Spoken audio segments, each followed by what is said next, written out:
Ladies and gentlemen, independent Americans around the country and around the world, July is here. The dog days of summer are here. We have gotten through one of the wildest July 4ths in recent memory, and we need a leader to help us make sense of it, hopefully to inspire us, and I think to ground us in the bigger picture. And I could think of nobody better than a returning champion on this show. The great and powerful Amy Mcgrath is back on Independent Americans. Welcome back, my friend. Hey, good to be here.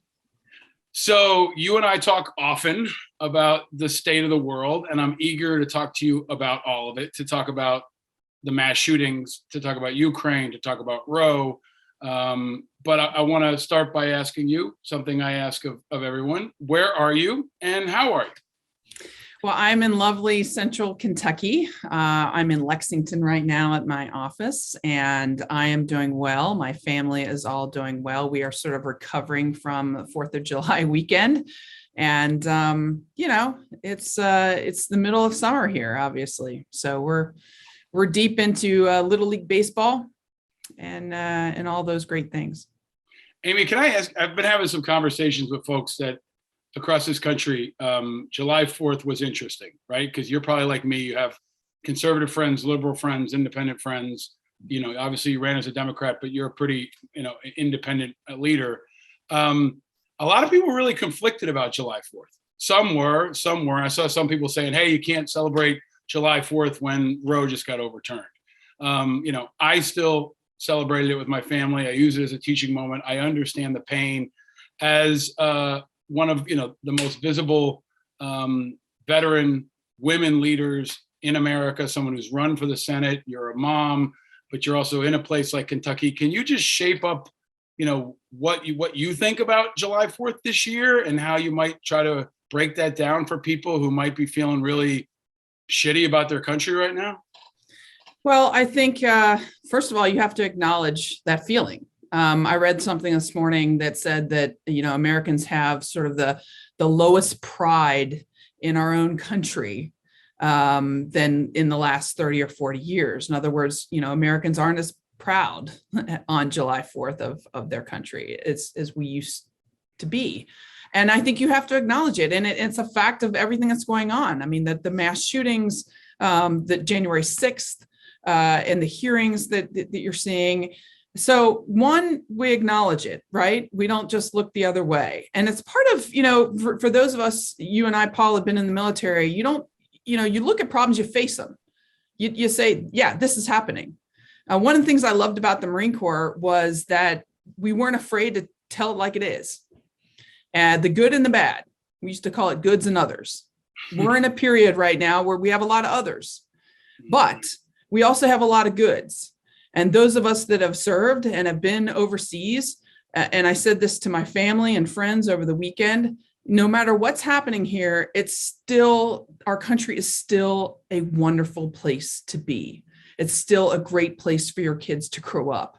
And we have an obligation to make it better, to continue to the fight, to not throw up our arms and our hands and say, it's over, I can't do it anymore. We have an obligation. And that's what the greatest generation fought for. And that's what I'm still in the fight trying to do. I'm glad you brought up the greatest generation because it was just announced that Woody Wilson, the last living Medal of Honor recipient from World War II, will lie in state in the Capitol Rotunda. We saw that the last living member of Easy Company from the Band of Brothers just passed. And I made the point that I think 243 World War II veterans are dying every day. And it's happening when it feels like our streets are a war zone. You're a mom of little kids. You've also been a fighter pilot. You've run as a Democrat, but you live in Kentucky. Can you just react to the recent slew of mass shootings and this new normal, the one obviously on July 4th outside of Chicago, but what seems like a violent new normal? What's your take, reactions, thoughts on that, what I think is a national security threat and what seems to be the most imminent threat for everybody now? Absolutely. And my concern is that we will just start to normalize this more and more. That because these shooters are not Islamic fundamentalists or coming from the outside, that somehow this is just normal and it's just the way we have to live here in the United States of America now. And that's my concern, is that we can't live that way. I was just talking to my son, George, who's 8 years old, and he saw something on the news, or he heard my husband and I talking about the shooting in Chicago and the fact that there were two parents of a young child, a 2-year-old, who lost both parents in that shooting. And George was asking me, well, why? Why did this happen? And it's so hard as a mom, to explain, well, there was a random shooter. Well, is that going to happen here? And you're torn, right? Because you just want to say, no, George, we're fine. We're going to be okay. But here we are in the United States of America. This is not the way I grew up when I was 8 years old. My parents didn't have to have these conversations with me. And so I'm very worried. I think we have to get to the point where we say, when does this end? When do these weapons of war that we allow to be free in our country, when are we going to rein this in?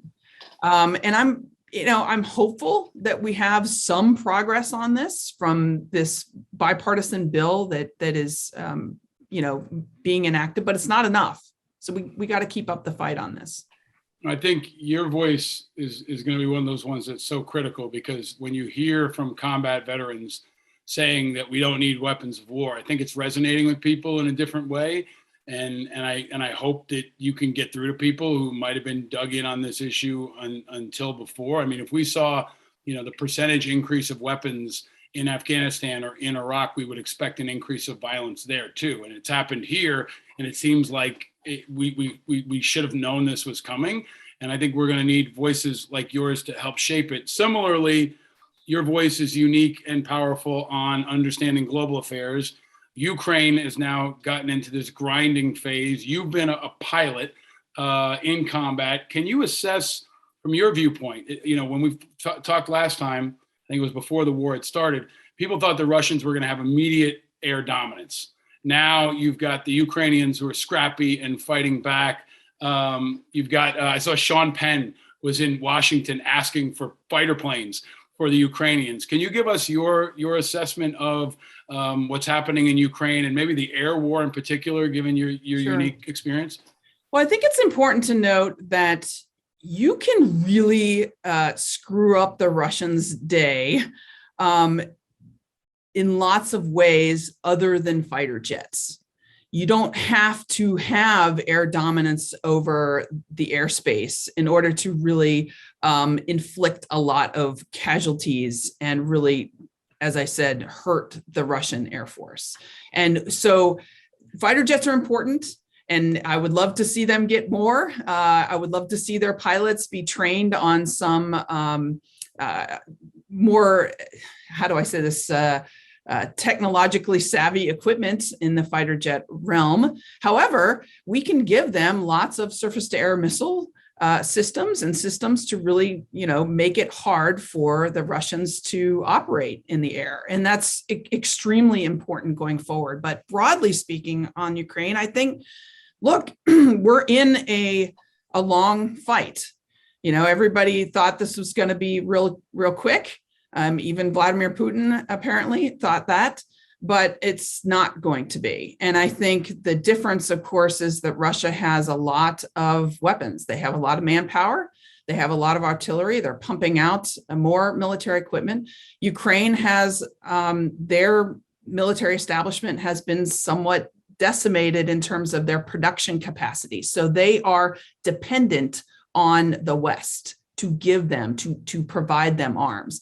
And as long as we continue to do that, the Ukrainians, man, they're going to put up a fight. And so, and it seems like they're not interested in coming to any kind of talks with Russia to give up any territory at this point. So I think we're in for a long fight.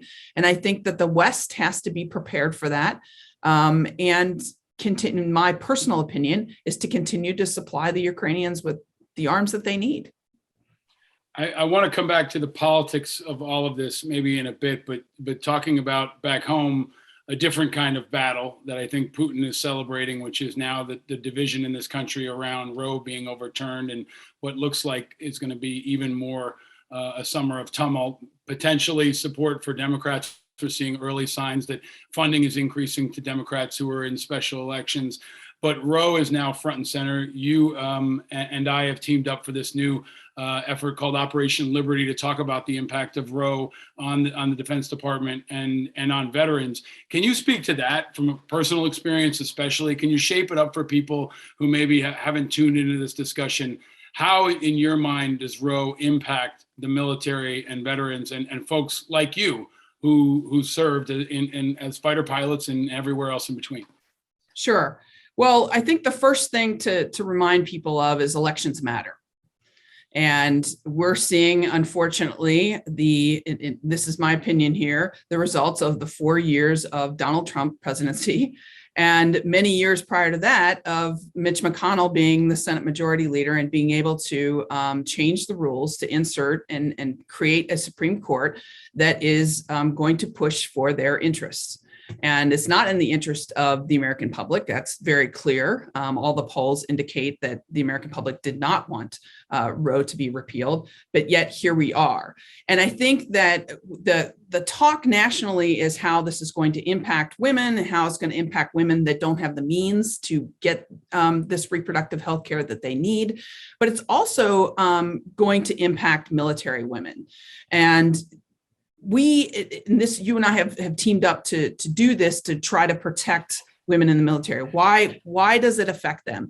Number one, women in the military don't get a chance to choose what state they get assigned to. Not only that, but you could be assigned to a state like Texas, for example, where you have lost these basic rights and you have no say in that because you don't vote for the Texas state legislature. So you're assigned to a state where you have basically no say now on these basic rights and freedoms. Also, women in the military, we don't get an opportunity to just take off and go 5 states away to get the healthcare that we need in the event, say, of a sexual assault or something like that you may want to keep private. Now you have to tell your chain of command. Potentially, your chain of command might deny leave. Potentially, you have a problem of getting to these other states, and how are you going to get the healthcare that you need? So there's lots of issues, privacy issues, and that sort of thing, that this is really going to hurt women in the military. And the other thing that I'd like to mention to people is many of our biggest bases are in these very states where these rights are going away. And that's just the practical side of it. If you take a step back and recognize that a lot of us who are women in the military, I mean, we fought for our basic rights and freedom. And this is a huge slap in the face to all of us that wore the uniform and went overseas and put our lives on the line to fight for America, to fight for our Constitution.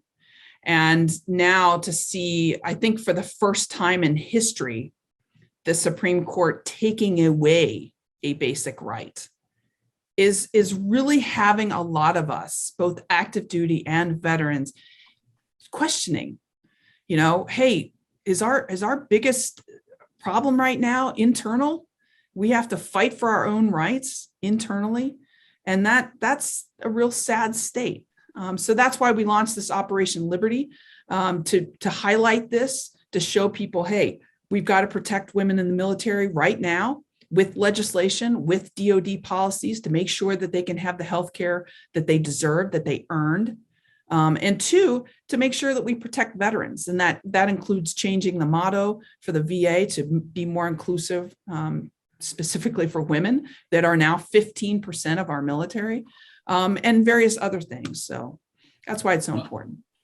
I'm grateful again for your leadership on Operation Liberty on all things.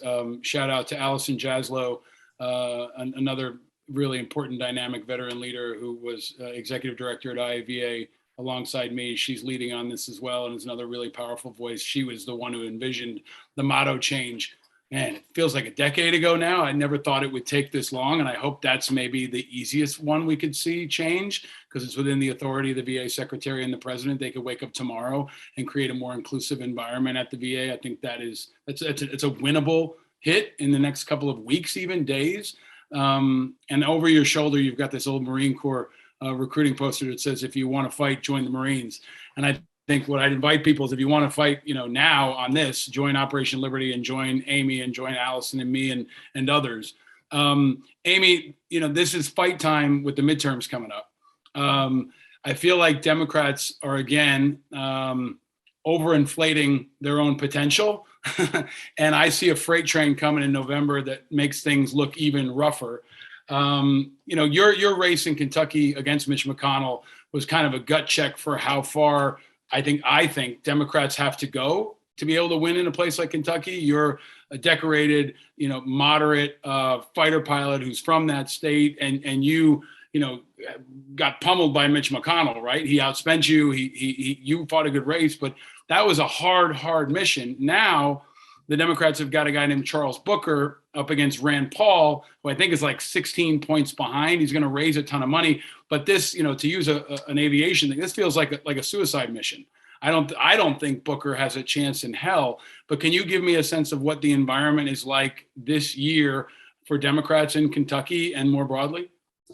Well, Kentucky is an interesting state. First of all, I would say about my race in 2020, that was also a presidential year. This state went for Donald Trump by like 28 points, right? 29 points or something insanely big. And, yes, Mitch McConnell defeated me, and he defeated me by double digits, but I did 8 points better than Joe Biden did here in Kentucky.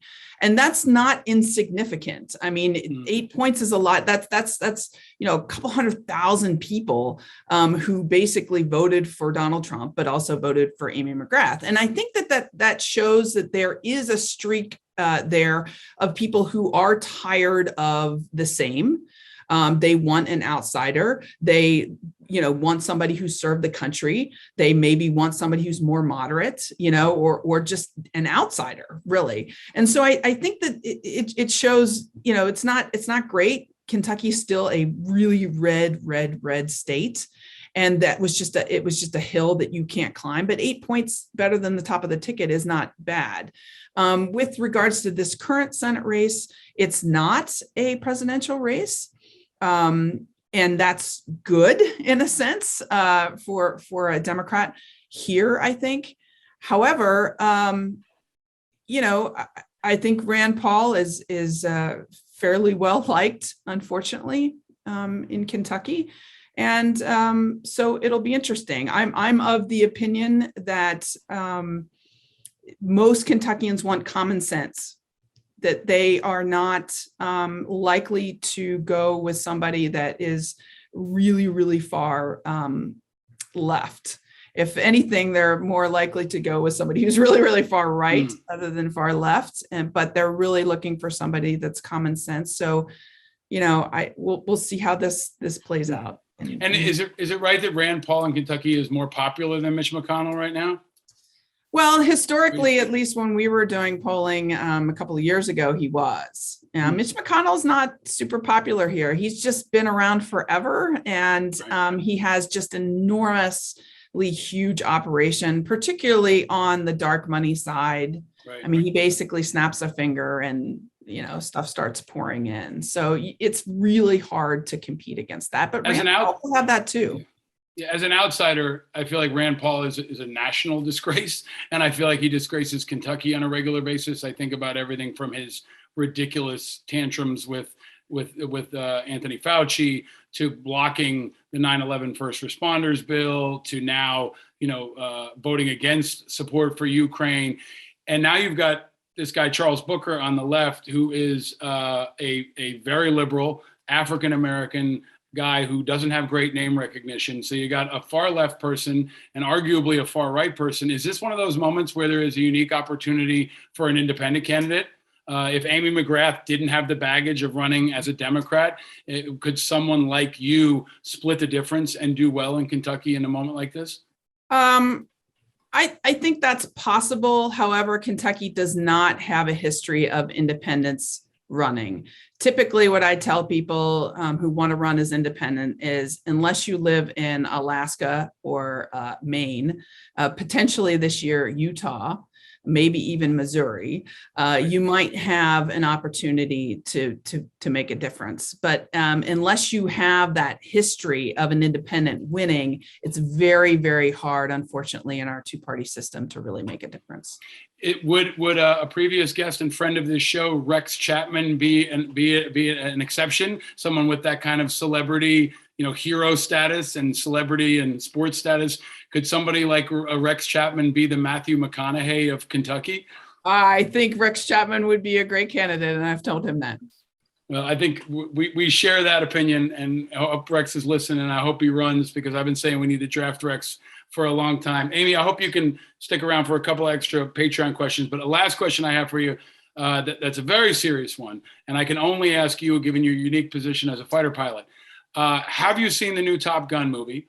And what do you like better, the new Top Gun movie or the old Top Gun movie? First of all, I have seen it, and I loved it.